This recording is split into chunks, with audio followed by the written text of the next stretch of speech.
பங்களாதேஷுக்கு என்னாச்சு? அங்கே இவ்வளவு பெரிய பிரச்சனை, இவ்வளவு பெரிய கலவரம். அங்க உள்ள அதிபரே நாட்டை விட்டு வெளியே ஓடுற அளவுக்கு அங்க என்ன நடந்தது? இவ்வளவு பெரிய கலவரத்துக்கு மூலகாரம் என்னன்னு பாத்தீங்கன்னா ஒண்ணுமே இல்லை. அது ஒரு இடஒதுக்கீடு மேட்ரு. சுதந்திர போராட்ட தியாகிகள் குடும்பத்துக்கு வந்து இடஒதுக்கீடு முன்னுரிமை கொடுக்கறதுல ஒரு சின்ன ஒரு பிரச்சனை. சொல்ல போனா இவ்வளவு பெரிய கலவரத்துக்கான பிரச்சனையே இல்லை. எத்தனை பெண்கள் தாக்கப்பட்டிருக்காங்க, எத்தனை இந்து கோயில்கள் தாக்கப்பட்டிருக்கு, எத்தனை இந்துக்கள் தாக்கப்பட்டிருக்காங்க, கோயில் சிறைகள் உடைக்கப்பட்டிருக்கு. இதுக்கும் இடஒதுக்கீடுக்கு என்ன சம்பந்தம்? எந்த ஒரு நாடுமே ஒரு போராட்டத்திலேயோ ஒரு ஒரு கலவரமோ ஒரு இராணுவ ஆட்சியோ இந்த மாதிரி பிரச்சனையோ வந்தா அந்த நாடு வளர, அந்த நாட்டுக்கு நல்லது இல்லை. எந்த ஒரு நல்ல குடிமகனுமே, பங்களாதேஷ்ல பிறந்தக்கூடிய எந்த குடிமகனுமே என்னுடைய நாடு வளரக்கூடாதுன்னு நினைக்க மாட்டாங்க. அப்படி இருக்கிற பட்சத்துல இந்த சின்ன விஷயத்தை பெருசாக்கி அந்த நாட்டுக்கு அதிபரே வெளிநாட்டுக்கு தப்பி ஓடுற அளவுக்கு மிகப்பெரிய பிரச்சனையாக்க வேண்டிய காரணம். நிறைய அரசியல் தெரிஞ்சவங்க என்ன சொல்றாங்கன்னா இது வந்து ஒரு வெளிநாட்டு சதி இதுல இருக்கலாம் அப்படிங்கிறாங்க.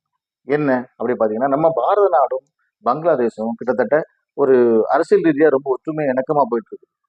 இது ரெண்டும் பிடிக்காத ஏதோ ஒரு நாடு பண்ணிருக்கலாம் அப்படின்னு சொல்றாங்க. சைனாவா இருக்கலாம், அமெரிக்காவா இருக்கலாம், பாகிஸ்தானா இருக்கலாம்.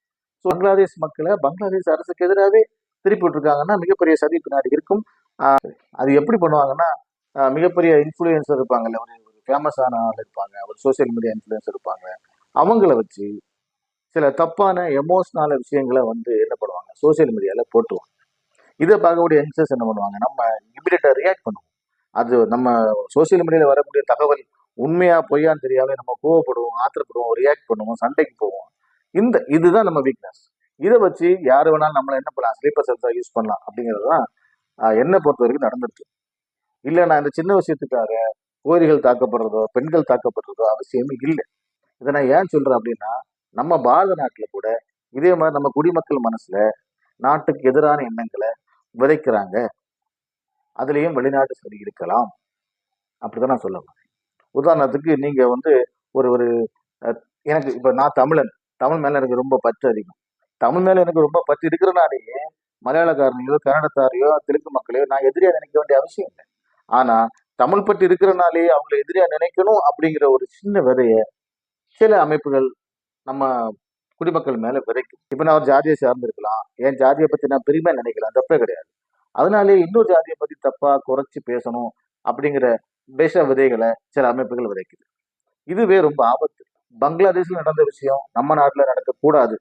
யாரோ ஒரு வெளிநாட்டுல இருந்து ஒரு முகம் தெரியாத நபர் ஒரு சோசியல் மீடியால ஒரு ட்வீட் போடுறதையோ ஒரு விஷயம் போடுறதையோ நம்ம உண்மையை நம்பி இது நம்ம நாட்டுக்கு ஆபத்தா இல்லையான்னு கூட தெரியாம உடனே எமோஷனல் ஆகி களத்துல குதிக்கிறோம் இல்லையா, அது தப்பு.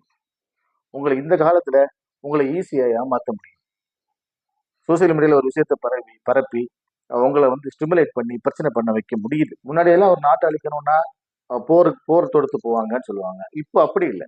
அந்த நாட்டுக்குள்ள இருக்க மக்களையே அந்த நாட்டுக்கு எதிராக யோசிக்க வச்சுட்டாலே போதும், அந்த நாடு நாம அழிஞ்சிடும். அது நடக்குது. பங்களாதேஷ்ல நடந்திருக்கு, இந்தியாவில நம்ம பாரத நாட்டிலையும் அது கிட்டத்தட்ட நிறைய இடங்கள்ல நடக்கிறத நம்ம பார்க்கிறோம். நிறைய உதாரணங்கள் பார்க்கிறோம். நான் இப்போ சொல்ல வந்தது என்னன்னா இந்த மாதிரி பிரச்சனைகள் நடக்கிறதுக்கு நம்ம தான் காரணம். ஏன்னா நம்ம சோசியல் மீடியால எது வந்தாலும் நம்ம நம்பிடக்கூடாது. நமக்கு பிடிச்ச நடிகர் சொல்லிட்டாரு, நமக்கு பிடிச்ச ஒரு யூடியூபர் சொல்லிட்டாரு, நமக்கு பிடிச்ச அரசியல்வாதி சொல்லிட்டாரு, அவர் சொல்லிட்டாலே உண்மைதான் நினைக்கக்கூடாது. அந்த விஷயம் உண்மையா இல்லையா நீங்க யோசிக்கணும்.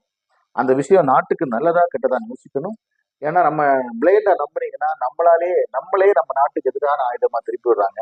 அது நடந்துட்டு இருக்கதான் சொல்றேன். நம்ம நாடு மக்கள் எல்லாருமே ஒத்துமையா இருக்கணும். வெளிநாட்டு ஐடியாலஜி நம்ம நாட்டை அழிக்க நினைக்கிற நம்ம நாட்டுக்கு எதிராக இருக்கக்கூடிய நாடுகள் உடைய சிந்தனைகளை எந்த விதத்திலாவது நம்ம மேல விதைக்க முயற்சி பண்ணிட்டே தான் இருக்கிறாங்க. அதுக்கு நம்ம இடம் கொடுக்க கூடாது. சரியா? ஸோ எல்லாருக்கும் சுதந்திர தின வாழ்த்துக்கள். ஜெய்ஹிந்த்.